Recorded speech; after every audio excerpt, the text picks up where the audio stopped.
Fala galera, tudo bom? Nessa aula nós vamos resolver a prova da Unicap 2015.1, prova de física para os alunos que estavam querendo ingressar no curso de medicina, tá bom? Vamos embora!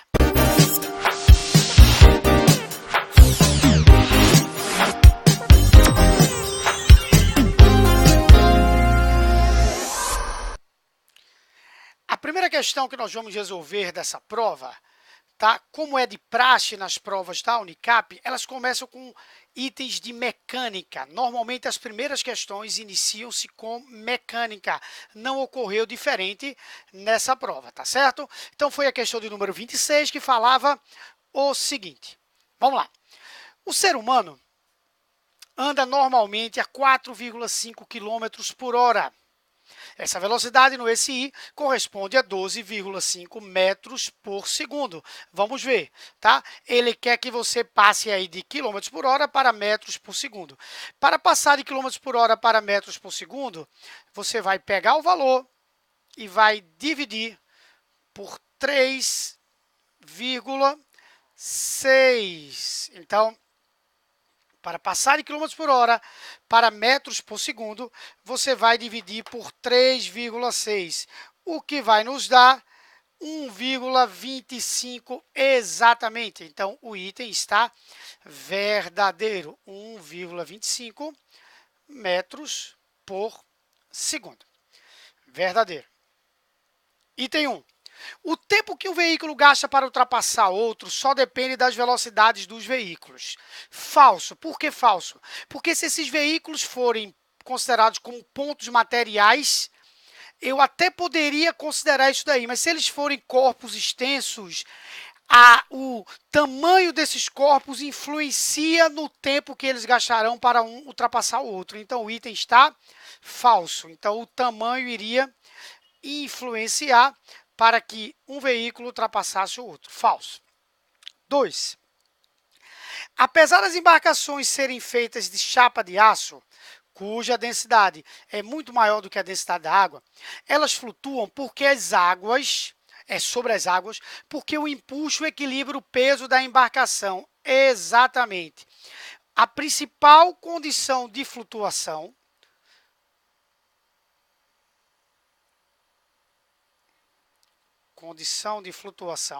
que é diferente da condição de estabilidade.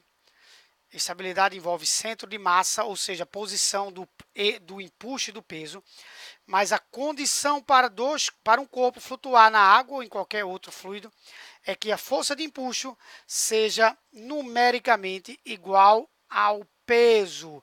A força de empuxo exercida pelos fluidos nos corpos que estão no seu interior seja numericamente igual ao peso, tá? Imaginando uma embarcaçãozinha aqui. Para essa embarcação ficar em equilíbrio, é necessário que o peso seja numericamente igual à força de empuxo sobre ele, tá certo? Então, o item está verdadeiro. Item 3. Na máquina de Atwood, da figura abaixo, dispositivo usado em elevadores, a tração no fio é inferior a 20 newtons. Vamos lá. Vamos colocar as forças que agem nesse sistema. Eu tenho aqui o peso de B,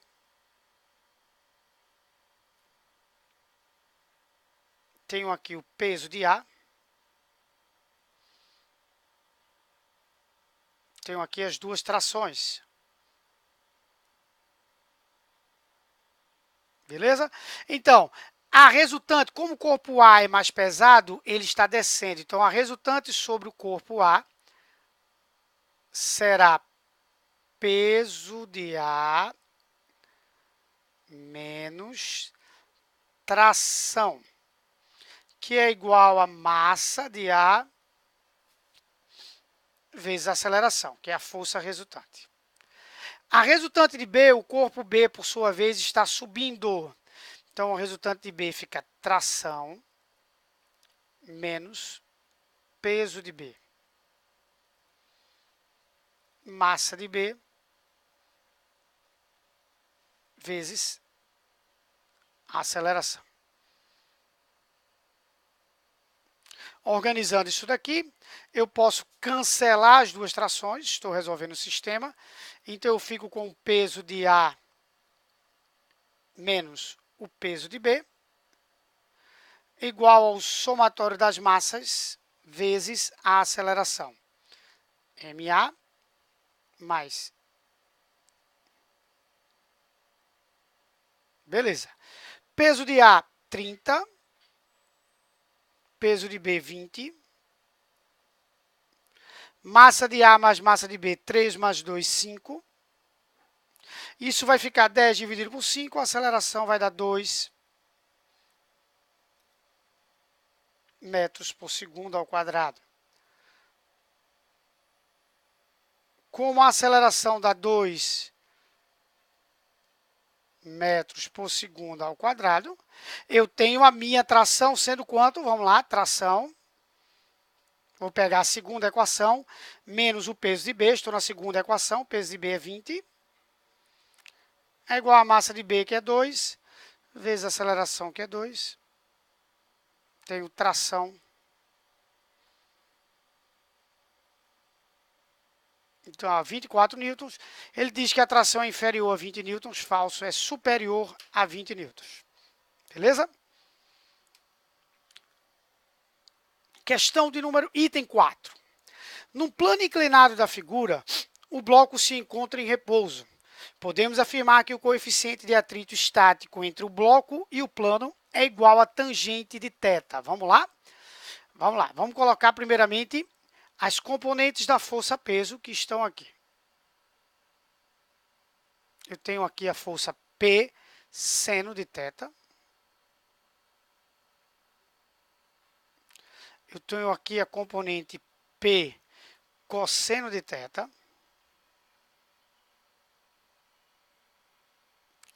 Eu tenho aqui a força de atrito.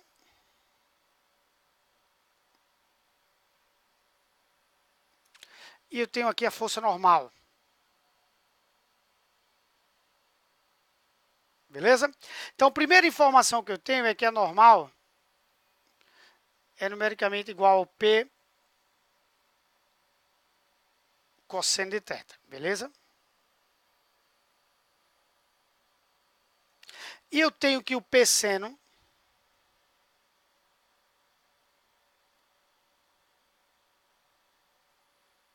é numericamente igual à força de atrito, que é essa equação que eu vou desenvolver. Eu vou manter o P seno do lado de cá. Força de atrito μ vezes a normal, sendo que a normal é numericamente igual ao P cosseno. Então, eu fico com P seno de θ igual a μ vezes a normal, que é P cosseno de θ. Corto o peso com o peso. μ será igual ao seno de θ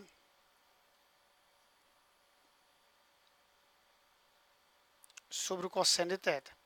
Então, μ será igual a tangente de θ. Então, o item está verdadeiríssimo. Beleza? Questão tranquila. Questão sobre física mecânica. Tá certo? Entenderam direitinho? Viu que eles colocaram um item de cinemática, um item de leis de Newton, um item envolvendo hidrostática. Eles fazem muito isso. Alguns alunos me perguntam o tempo todo, professor, o que é que mais cai na Unicap? Tudo. A Unicap, ela não escolhe conteúdos, ela não dá privilégios para alguns conteúdos. Ela tenta colocar o máximo possível.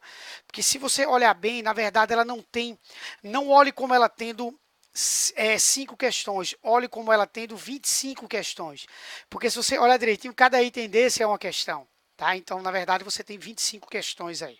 Tá bom? Beleza? Falando em questões, vamos para mais uma. Questão de número 27, falava assim. A energia cinética de um móvel de 10 kg e a equação horária, né?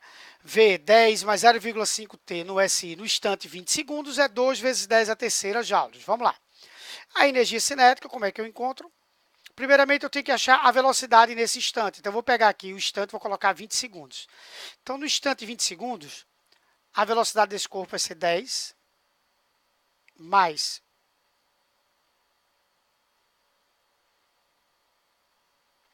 20 vezes 0,5, 10, mais 10, 20. Então, eu tenho uma velocidade de 20 metros por segundo nesse instante. Para encontrar a sua energia cinética nesse instante,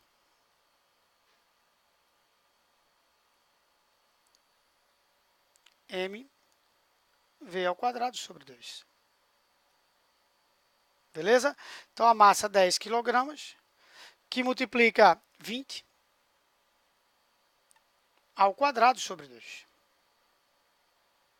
Beleza? Então, eu tenho uma energia cinética de 5, que é o 10 dividido por 2, que multiplica 400. 5 que multiplica 400, a energia cinética vai dar 2.000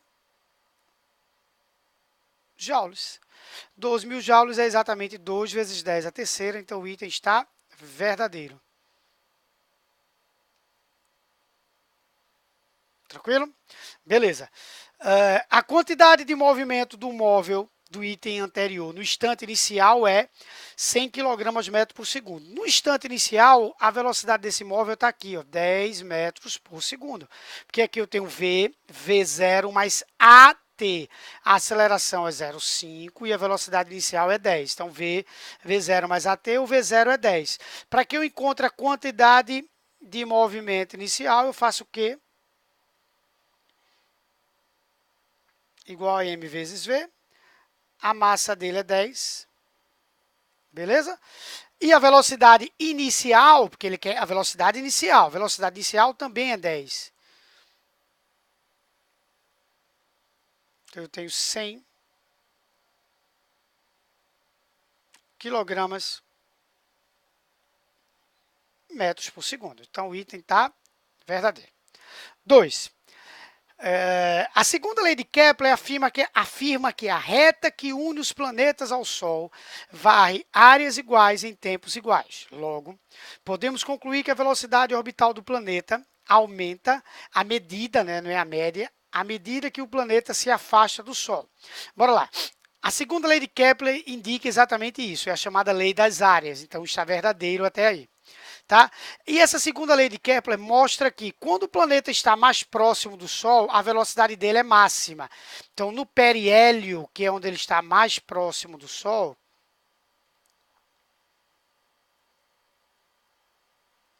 a velocidade dele é máxima. E, obviamente, no afélio, que é quando ele está mais afastado, a velocidade é mínima. Então, se a velocidade é mínima no afélio e máxima no periélio, à medida que o planeta se afasta do Sol, a velocidade dele diminui. Ele diz que a velocidade dele se aumenta, que a velocidade dele aumenta, tá? À medida que ele se afasta do Sol, não, ela diminui à medida que ele se afasta do Sol. Então, o item está falso. Tranquilo? Item 3.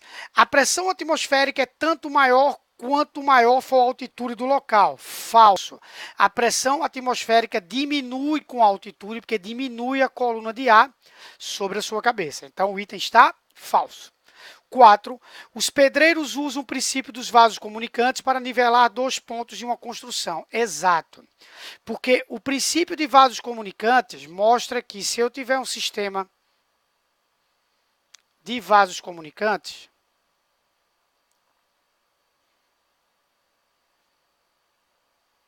se eu tiver com o mesmo líquido e essa base, obviamente, estiver nivelada, aqui embaixo tem que estar nivelado. Se eu estiver com o mesmo líquido, esses dois níveis aqui também serão os mesmos. Se a base não estiver nivelada, esses dois níveis, tá, tenderão a ficar diferentes. Assim, um vai inclinar um pouquinho mais, tá certo? Se eu inclinar isso daqui, tá? Se a base não estiver, não é nem a base em si, é se o nível do que eu estou querendo realmente nivelar, sendo redundante, não estiver coerente, eu não terei isso aqui tá? É ajustado. Então, eles usam isso daqui para sair nivelando, porque se a pressão aqui fora é igual à pressão aqui dentro, desse lado esquerdo é igual à pressão desse lado direito, melhor dizendo, esses dois níveis têm que ser idênticos, tá certo? Então, eles, para nivelar determinadas situações, eles usam essa ideia de que os níveis têm que ser os mesmos. Então, o item está verdadeiríssimo, justamente por causa do nível deles, que vai ser sempre o mesmo, a não ser se você tiver uma aceleração, algo totalmente disforme nesses vasos comunicantes. Tranquilo? Mas, inicialmente, o nível tem que permanecer o mesmo. Tranquilo? Beleza? Beleza aí? Tranquilo? Então, verdadeiríssimo item.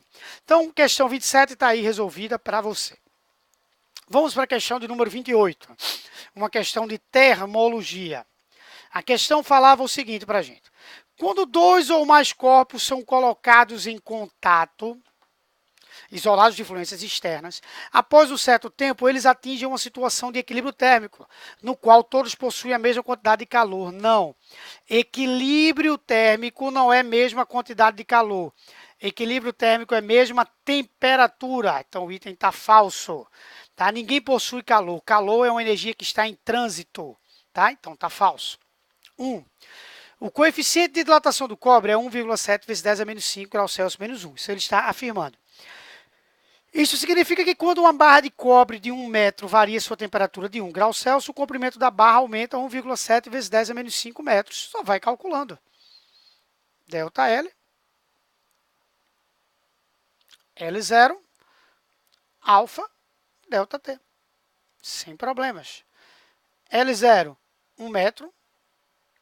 Alfa, 1,7 vezes 10 a menos 5. Ele diz que vai variar a temperatura em 1 grau Celsius. Tá? Então, isso aqui vai me dar um ΔL, ou seja, uma variação de comprimento de 1,7 vezes 10 a menos 5 graus Celsius. Opa, que graus Celsius? Metros, perdão.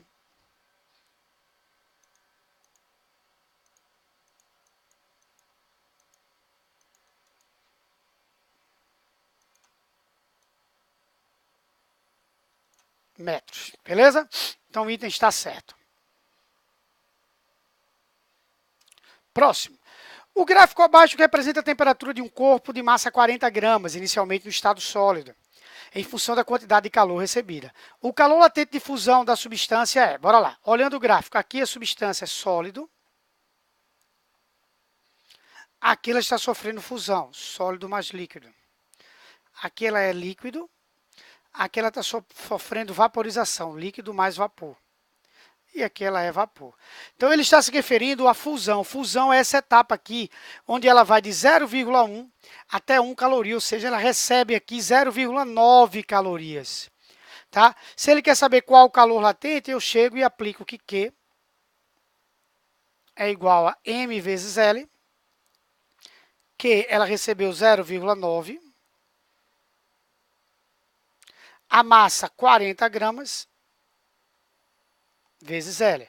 Então, L vai ser 9, 0,9 dividido por 40. 0,9 é 9 vezes 10 a menos 1. Dividido por 40, que é 4 vezes 10 a primeira. 9 dividido por 4 dá 2,25.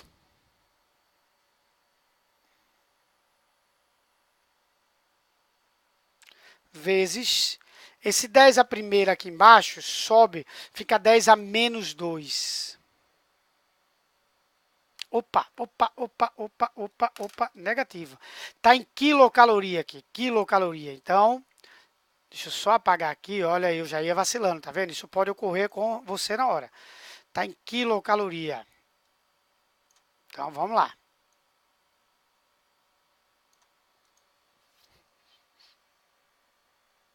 Então, se está em quilocaloria, aqui é 90 vezes 10, é 0,9 vezes 10 a terceira.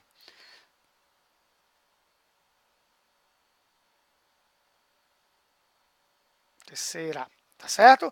0,9 vezes 10 a terceira dá 900. 900 por 4, 225. O 10 a primeira subiu, 10 a menos 1, que dá 2,25 vezes 10 a menos, aliás, 22,5, né? Como ele deu já esse gabarito. Não precisa colocar em notação científica, não. Vamos colocar como ele colocou. Ele colocou com 22,5. Então, o item está verdadeiro, 22,5. Eu ia colocar em notação científica. Ele não pediu. 22,5 calorias por grama. Então, o item está certo. Item 3. Um gás recebe o calor de 100 joules e se expande realizando um trabalho de 40 joules. Então, é trabalho positivo. Ao final do processo, podemos afirmar que a energia interna do gás aumentou em 60 joules. Vamos ver. Primeira lei da termodinâmica, ΔU, Q menos o trabalho. Ele recebeu 100 joules e se expandiu no equivalente a 40 joules. Então, é positivo o trabalho. Se fosse negativo, menos com menos ficaria mais.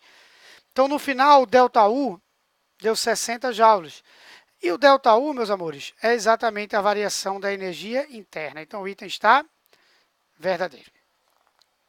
E o 4, o período de um pêndulo simples é diretamente proporcional ao comprimento do pêndulo. Não. O período de um pêndulo simples é 2π raiz de LG. Só seria uma proporção direta se fosse 2π LG. Mas esse raiz mostra que essas grandezas não são diretamente proporcionais. Tá? Diretamente proporcional só se fosse a raiz quadrada de L, mas não diretamente proporcional a L. Então, ao comprimento do pêndulo, então o item está falso. Beleza? Mais uma questãozinha aí, inteligente também, tá certo? Da Unicap 2015.1. Questão de número 29, questão de física elétrica. Uma aguinha aqui. Diz assim, duas cargas Q1, 1 microcoulomb e Q2, 5 microcoulombs, estão separadas pela distância de 3 centímetros. A razão entre os módulos das forças resultantes que atuam nelas é 0,2. Cara, se duas cargas, deixa eu olhar aqui para vocês. Se duas cargas estão interagindo, a força trocada entre elas são forças de ação e reação. E forças de ação e reação são de módulos iguais. Se essas forças são de módulos iguais, a razão entre as forças resultantes trocadas entre essas cargas dá 1. Uma força dividida pela outra dá 1. Por quê? Porque essas forças têm módulos iguais. Não são forças diferentes. A carga maior não recebe uma força menor do que a carga menor, ou vice-versa. As forças trocadas são de ação e reação. O módulo da força que a carga maior exerce na carga menor é igual ao módulo da força que a carga menor exerce na carga maior. Isso é fato, tá bom? Então, se eu for fazer a razão entre elas, dá 1. Tranquilo? Beleza? Então, ele diz que a razão vale 0,2. Não, a razão dá 1. Beleza. Duas cargas iguais a 6 microcoulombs se encontram dispostas como na figura que se segue. O módulo do campo elétrico no ponto P é igual a 0. Não precisa nem calcular. Porque o campo elétrico que essas cargas geram são campos de afastamento. Então, o campo elétrico da carga 1, ele está para cá. Está assim, ó. O campo elétrico da carga 2, seguindo aqui, ele está aqui assim. Então, quando eu tenho dois vetores que formam um certo ângulo entre si, a resultante está aqui no meio. Esse é o campo resultante. Ele diz que o campo resultante é nulo, então tá falso. Dois itens falsos. César, era legal calcular? Não, ele não colocou essa questão para que você calculasse. Senão ele teria colocado positivo e negativo para ver se você faria um cálculo. Não, ele colocou os dois positivos para você não calcular. Foi uma questão teórica. Você teria que saber que o campo era de afastamento. Consequentemente, os dois campos de afastamento para cima, o outro também seria para cima. Então, o item está falso. Não precisaria fazer o cálculo, tá bom? Não precisaria. 2. Duas cargas iguais a 2 picocoulomb se encontram nos vértices de um quadrado de lado 2 centímetros. O trabalho realizado por um agente externo para trazer do infinito até o centro do quadrado uma carga de 10 microcoulomb é 3.000 joules. Bora lá. Se eu colocar aqui, deixa eu ver se eu consigo desenhar um quadradozinho aqui para vocês. Vai ficar perfeito? Mas você vai me entender.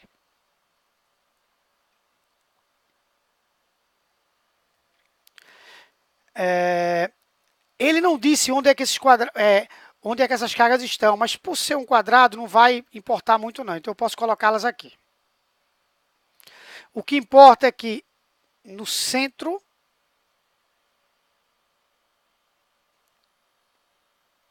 aqui eu tenho o campo elétrico, um potencial elétrico criado pela carguinha A e um potencial elétrico criado pela carguinha B. Por sinal, esses dois potenciais elétricos são os mesmos, tá certo?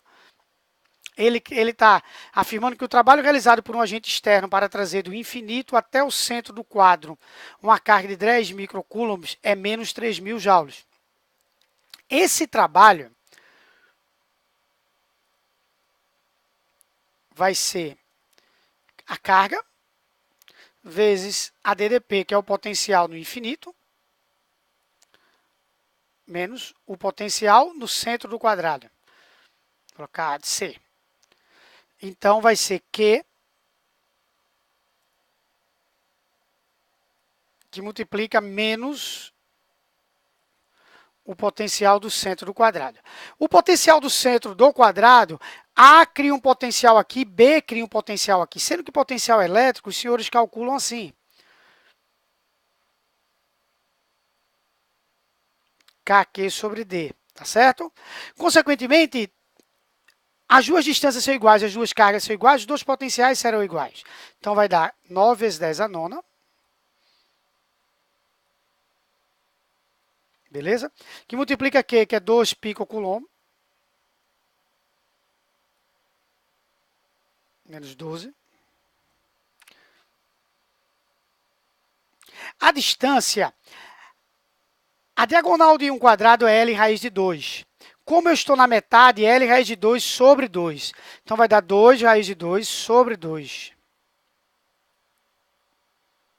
Sendo que está em centímetros, eu preciso passar para metros, vezes 10 a menos 2. Tá bom? Então, eu vou cortar aqui. Certo? Vai dar 18, raiz de 2 sobre 2, 9 raiz de 2.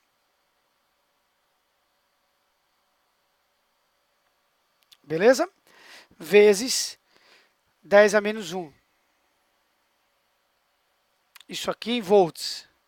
Então, esse trabalho vai ser a carga, que é de 10 microcoulombs, multiplicado por isso. Já está se vendo que não vai funcionar.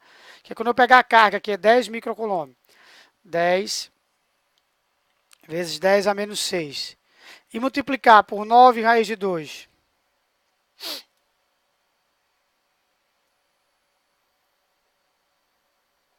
vezes 10 a menos 1, isso aqui vai dar 90 vezes 10, 90 raiz de 2 vezes 10 a menos 7. Tá? Então, menos, né?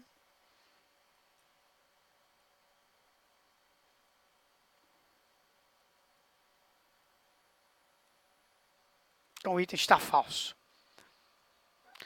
3. Um resistor, veja que já são 3 itens falsos, tá bom? Então, esse negócio, tem hora que bota tudo verdadeiro, tudo falso, cuidado.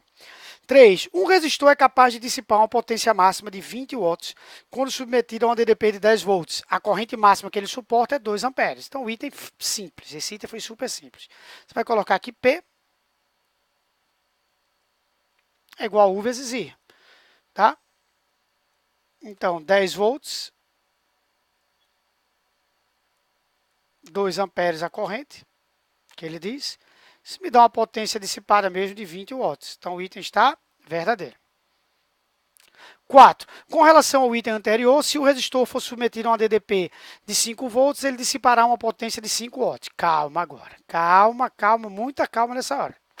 Cuidado. O que foi mantido nesse resistor constante foi a resistência. Então, vamos encontrar a resistência dele pelos dados da questão anterior. Cuidado agora. Pela questão anterior, que eu vi que estava certo,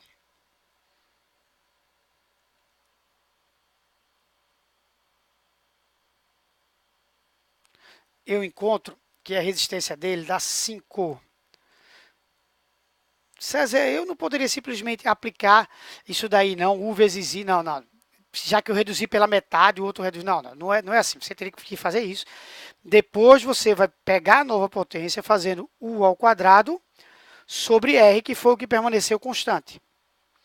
U agora é 5 volts. Sobre R, que é 5.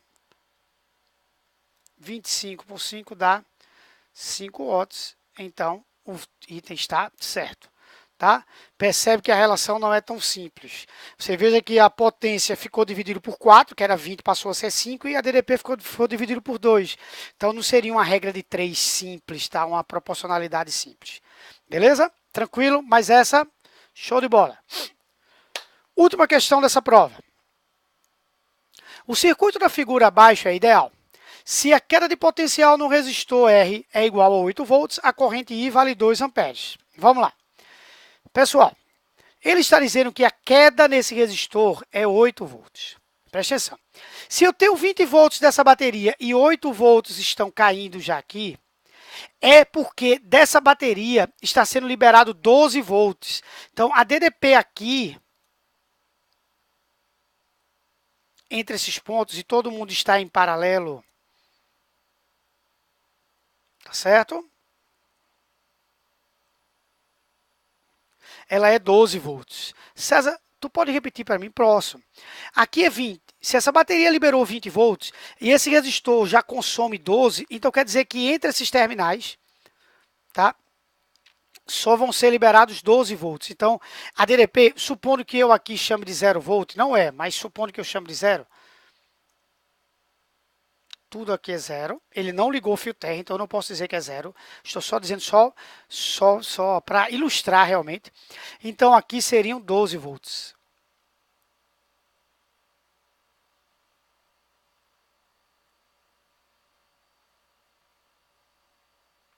Tá certo?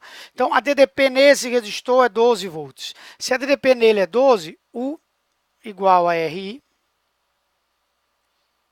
12. O resistor 6 vezes I e dá uma corrente de 2 amperes exatamente. Então, item verdadeiro. 1. Um fio retilíneo de comprimento L é percorrido por uma corrente I. O fio se encontra imerso em um campo magnético uniforme de intensidade B, cuja direção é paralela ao fio. Opa! A direção é paralela ao fio. Ó. O módulo da força exercida pelo campo magnético sobre o fio é bio seno de θ, negativo. A força magnética exercida é calculada assim.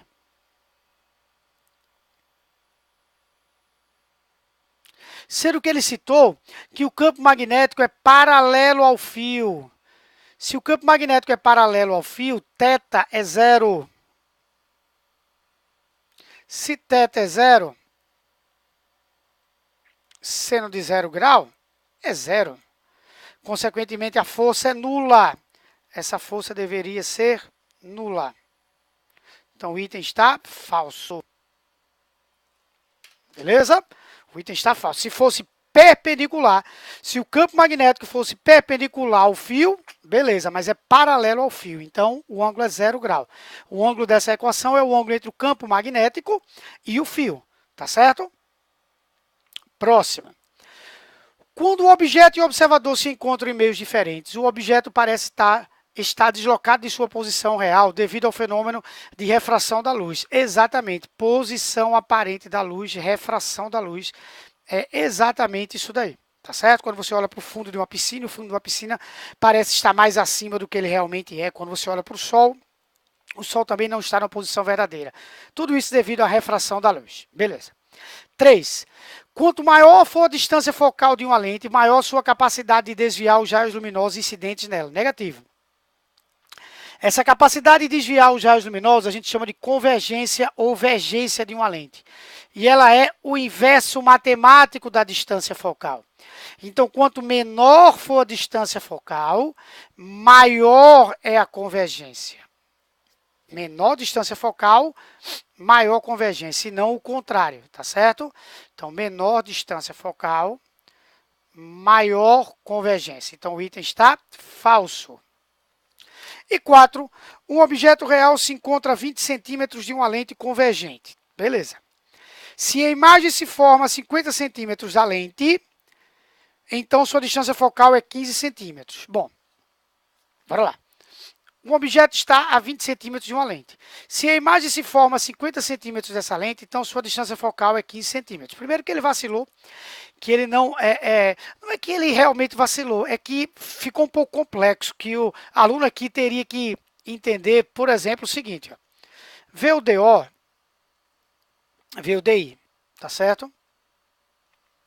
Se DO é menor que DI, HO é menor do que o HI. Se HO é menor do que HI, essa imagem é real. Desculpa, ela é maior, perdão.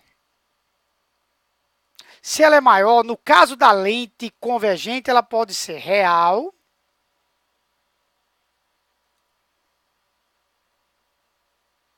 ou ela pode ser virtual. Então, ele complicou um pouquinho aqui a sua vida. Não é simplesmente aplicar a equação. Então, você tem que se ligar no seguinte. Você tem que ver que se as informações dele batem. Primeiro, se tem coerência. Depois, se existe um cálculo que a valide também. Primeiramente, vamos lá. Se o foco é 15 e o objeto está a 20, ele está aqui assim, concorda? Porque esse aqui é 15, o foco, o A é 30, e se ele está a 20, ele está por aqui assim. Ele está entre A e F, beleza? Ele está entre A e F. Aí tem sentido realmente dizer que a imagem é maior, porque nesse caso a imagem está aqui. Vamos ver então se numericamente isso aí bate. César, eu ainda não entendi o porquê dessa sua preocupação. Cara, porque se a imagem fosse virtual, o meu DI na equação não seria 50, seria menos 50. Mas como eu vi que a imagem é real, aí o meu DI é 50. Aí eu agora vou para a equação de Gauss.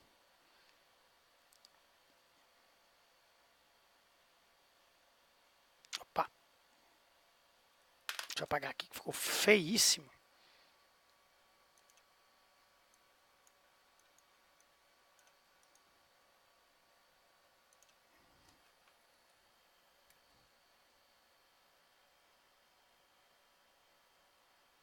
DI mais DO. Então, DI 50, DO 20. Vamos ver quanto é que é esse foco. Foco 50 mais 20. Então, aqui eu tenho 1070F. 70 dividido por 1.000, 100 por 7. 100 por 7 não dá 15, ó. Dá 15 ponto alguma coisa, mas 15 não dá. Então, o item está falso, tá? Para fazer um cálculo exato, deixa eu colocar aqui, só para a gente ver aqui, 1.000 dividido por 70, dá 14,28, dá 14,3.